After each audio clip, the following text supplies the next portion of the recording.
All right, I'd like to welcome to the stage, making his triumphant return, now sporting a brand new kidney, all the way from Newton, Massachusetts, on the banjo, any day now.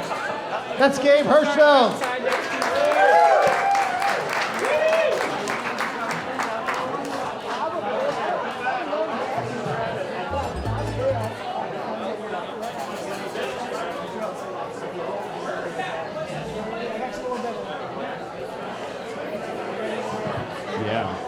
I'm not Gabe Hirshfeld, so don't get excited. He will be here, but he needs to find a chair. Yeah, for those of you that don't know, our friend Gabe over here is one of the greatest guys, end of sentence. But he was unfortunate enough to be born with a pretty crap kidney and only one of them. Thankfully, there were a lot of nice people out there in our community that went out and got tested, and somebody donated in his name, and he just got his replacement kidney 3 months ago, 2 months? 8 weeks ago. 8 weeks ago, 2 months ago. Yeah.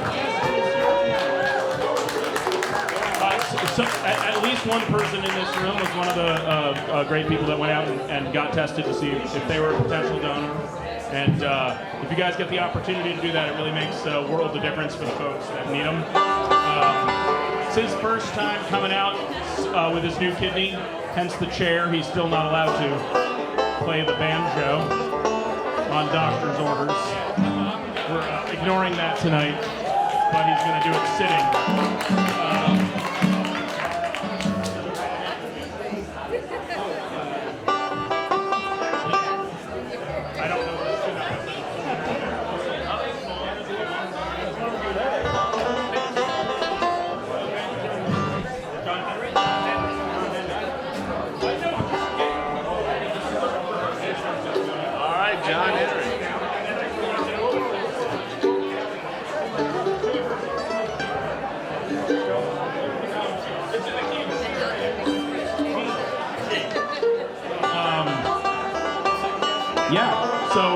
It's very exciting. You might know Gabe.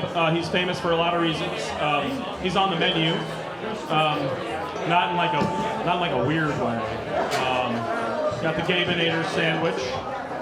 I hope you guys all ordered that tonight. I'm also famous for being in the movie Face Off, starring Nicolas Cage and Gabe Hirshfeld.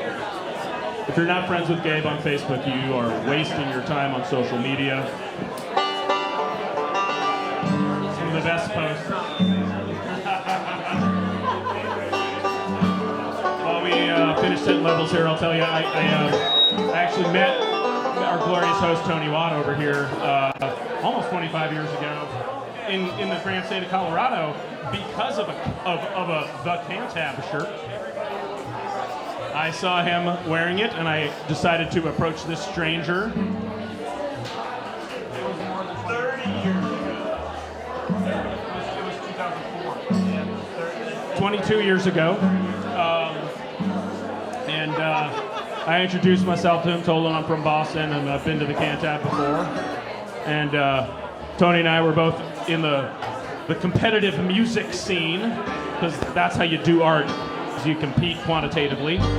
I was playing the dobro, and Tony offered to back me up because you should have backup, and that's how Tony and I met. And that's why I have a second place trophy for dobro somehow.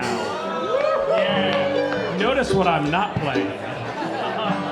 Tells you the competition.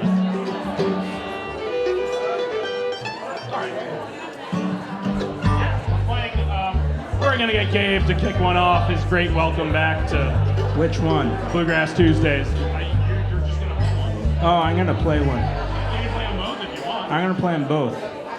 Well, so Bluegrass Tuesdays is really important to me. I learned how to play at the Cantab Lounge, and then I kept playing here. But let's give a big thank you to the originator of Bluegrass Tuesdays, Jeff Bartley. How about a big hand for him? And when Jeff got sick of us, we had another guy who came out of the woodwork. He was already sick of us. He spoke to Jeff today. Jeff says hello to everyone. He can't wait to find out where we go next. But I saw Tony Watt come out of the woodwork covered in oil. It was beautiful. His six-pack abs that he doesn't have anymore, unfortunately. Too much ice cream, I guess. But anyway, it was a huge deal for all of us when we found our new home here at Lily Peas. And Chris Parsons did us a huge favor and is a very amazing person. When I was recovering from my kidney transplant, dying, well, no, actually, technically I was living again. But before that, I was dying. Now I'm living. But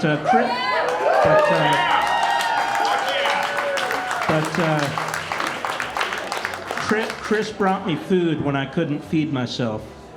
And he fed it to me with a baby spoon. And then he didn't change my diapers, though. In a weird way. In a weird way. We definitely had a bonding moment over it, though. Hey Gabe, do you want to play some bluegrass? No. But anyway, so I just want to personally send a huge thank you to Chris. It meant a lot to me, and this means a lot to me. So thank you. Onwards and upwards.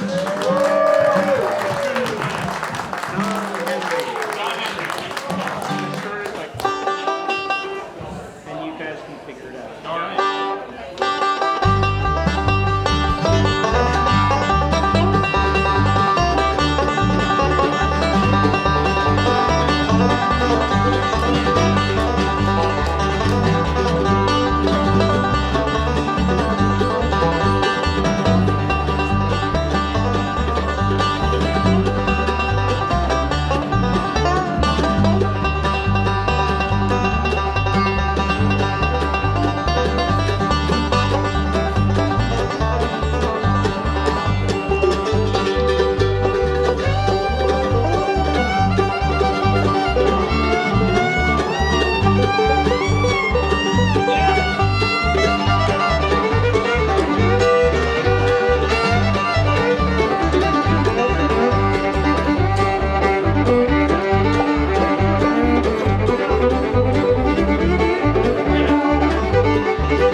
That was Gabe there on the banjo. It's great to have him back. It's been a long time, man.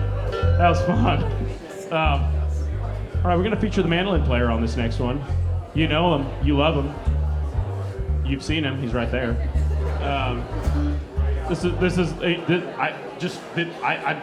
Inexplicable Mr. Ben Pearce here on the mandolin. I'm gonna do a song about a G. This is a song about cuisine.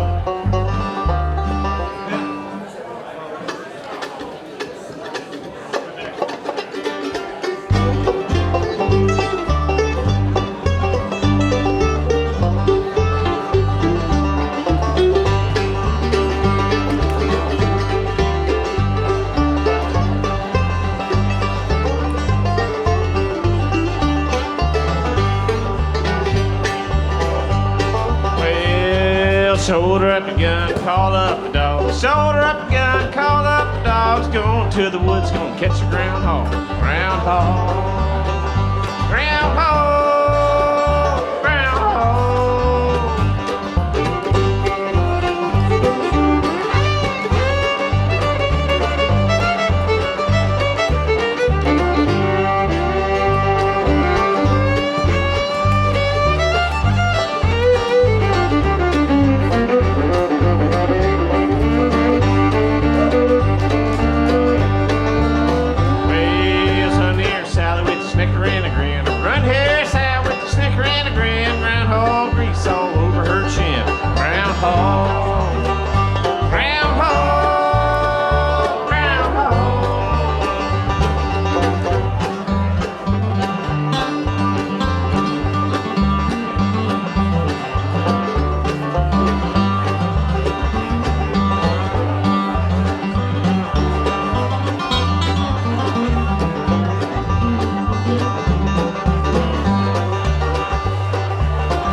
Come here, Sally, with the 10-foot pole. Come here, Sally, with the 10-foot pole. Twist that whistle pig out of its hole.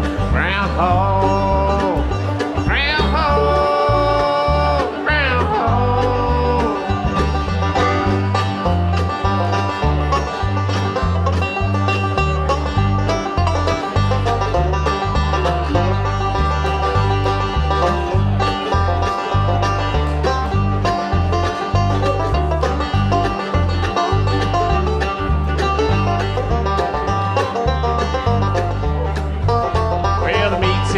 In the hides and the churn. Meats and covered in the hides and the churn. If that ain't a whistle pig, I'll be darned. Groundhog, groundhog, groundhog.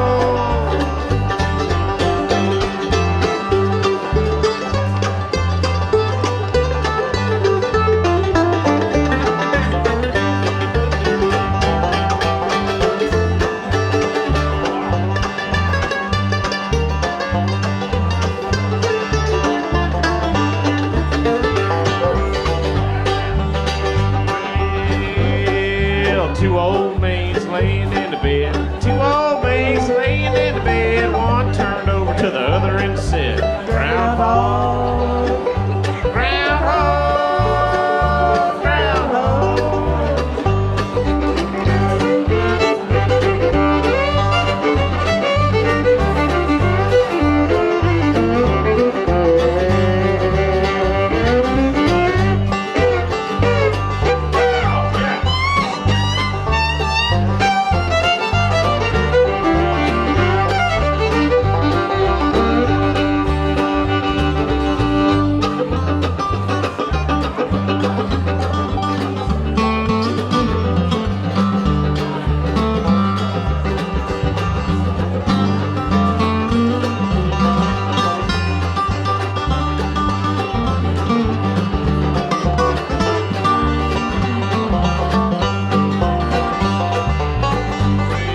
Shoulder up your gun, call up the dogs. Shoulder up your gun, call up the dogs. Going to the woods, gonna catch a groundhog.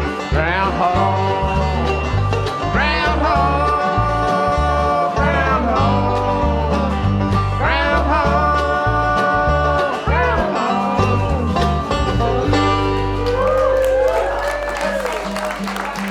All right. Mr. Ben Pearce on the mandolin. Thank you. All right, we're gonna do one more.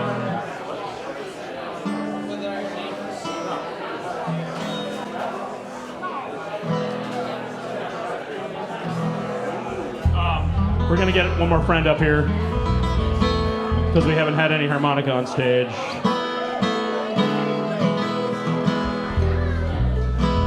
Somewhere Jeff Bartley's rolling over in his grave.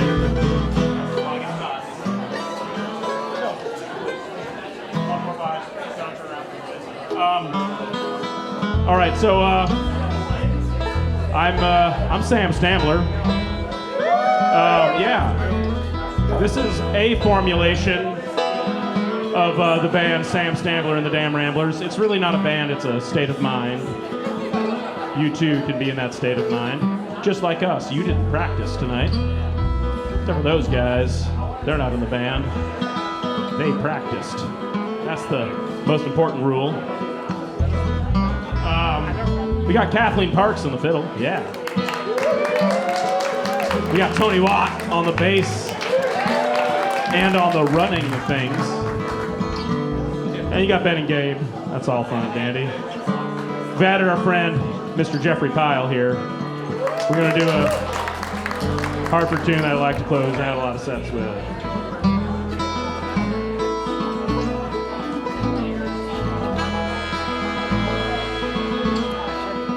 Well, now Joseph had a dream when he was just a boy of 17. He dreamt his older brothers then might someday be his subjects, and he told this to his father.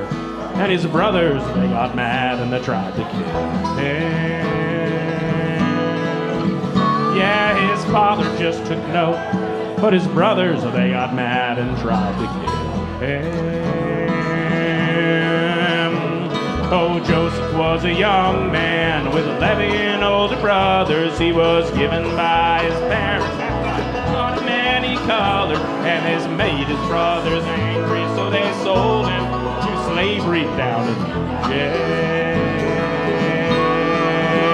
Oh, they tried but could not kill him, so they sold him in the service of the wazir. Well, the wazir's wife, when Joseph was a slave to her, was heavily attracted, bragged to all his ladies that she'd have this gorgeous slave to be her lover. She died, but then she begged. She had it all set up, but Joseph, he refused to go along with it.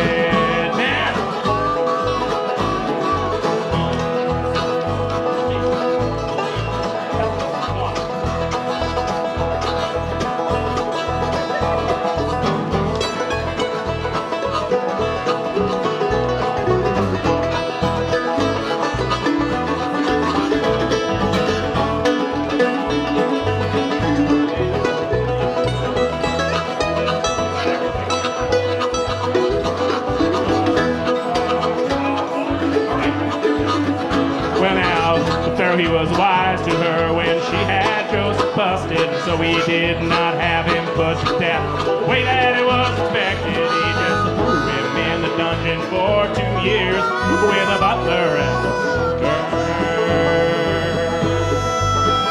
who were having crazy dreams that Joseph had the knowledge to interpret.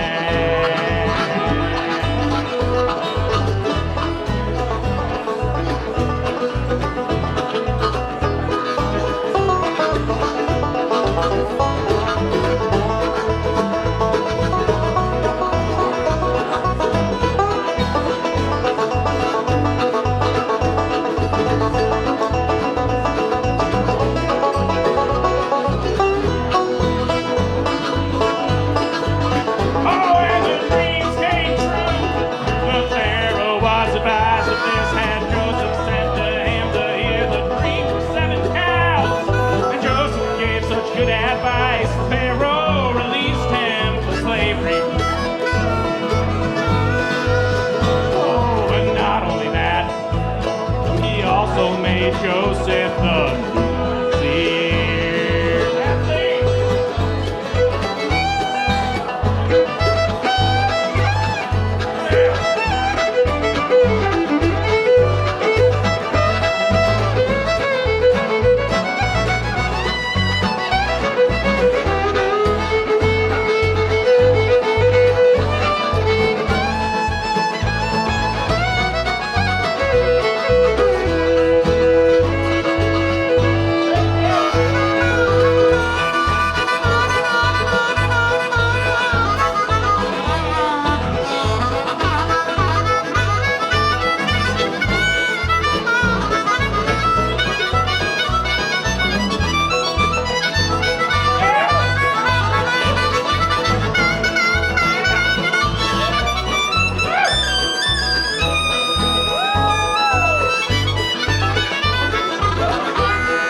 right, guys, stick around. Plenty more bluegrass coming right up.